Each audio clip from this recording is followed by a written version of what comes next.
Now for the slow cooker, they've had a bit of a food revolution over the years. It's become really trendy to use them, and rightly so, to be honest. They are a fantastic piece of kit in your kitchen. I remember as a kid, couldn't wait till I actually came back from school and my mother would put this slow cooker on in the morning, so in the evening you'd have this beautiful stew. But particularly this one, we've designed it so it enables you to put roasts in there as well. So you could put a leg of lamb in there, slowly cooked. You could even get a whole chicken in there. That's why it's an oval design. But what we're going to do is do a beef stew and dumplings. Now, to make that and to make it properly, you need to brown off the meat. You can, however, do an Irish stew and just put the lamb straight in. But for beef stew, the dark beef stew, we need to brown it off first of all. What we do is get a little bit of olive oil. And I've got some stewing beef here. You can use some silver side, top side, just diced stewing beef. Grab some flour. Just coat the beef in the flour. Bit of salt. So it's all nicely coated. Now, it's important that you do this in batches. What you don't want to be doing is putting all this beef in the pan and it's sweating. It's really important that you get colour to the meat. So a nice hot pan, a little bit of oil, and put your beef in the pan, almost like you're frying a steak, really. Now, the flour does two things. It will help it brown, but most importantly, it will thicken up our stew in the end. So you just keep frying this off. Adding a little bit of oil. Not too much, because we don't want it to become greasy, but then browning it.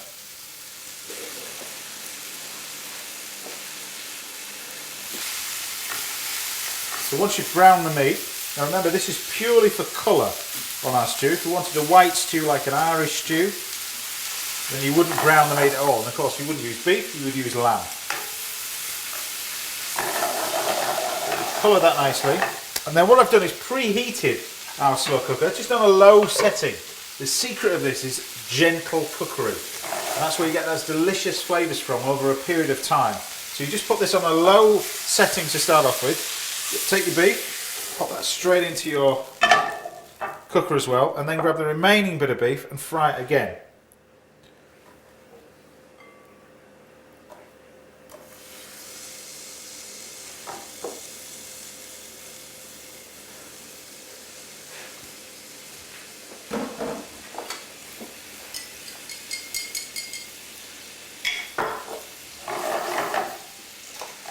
So when your meat is nice and coloured, transfer the whole lot in.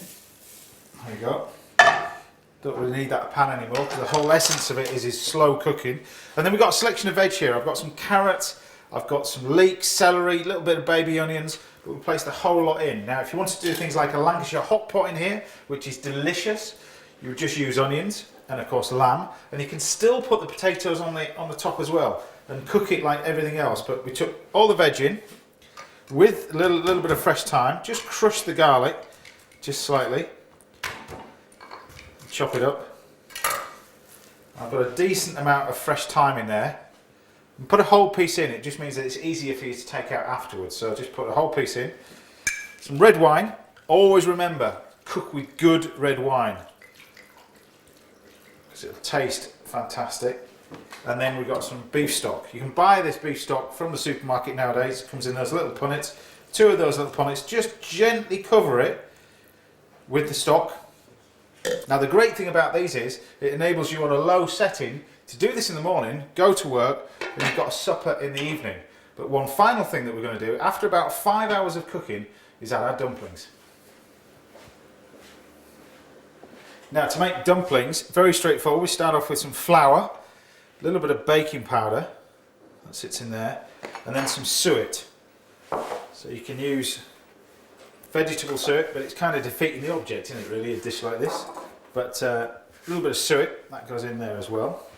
And then I put some herbs in there. Now if you're going to do a lamb stew, try putting a little bit of rosemary in, which is quite nice. But beef stew, just stick with parsley and chives really, or just parsley on its own, but we're just going to roughly chop our fresh herbs. You must use fresh ones for this one, not dried herbs for this, because it's not going to cook for long enough.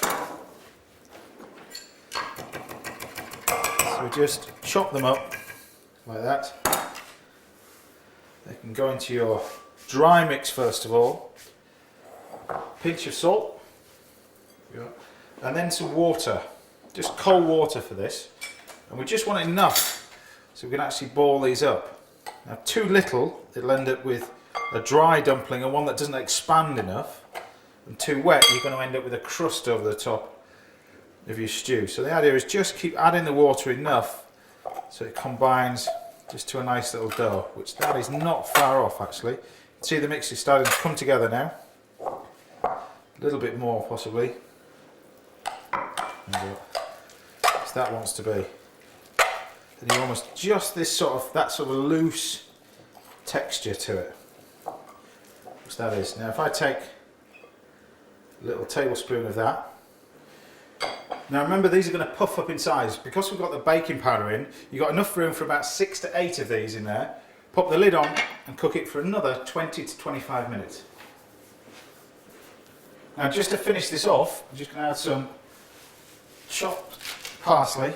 Again, it's purely optional, you don't have to. It's just really for colour and a little bit of presentation. Just a little bit of chopped parsley. So the lid off. Parsley can go in. A good pinch of salt.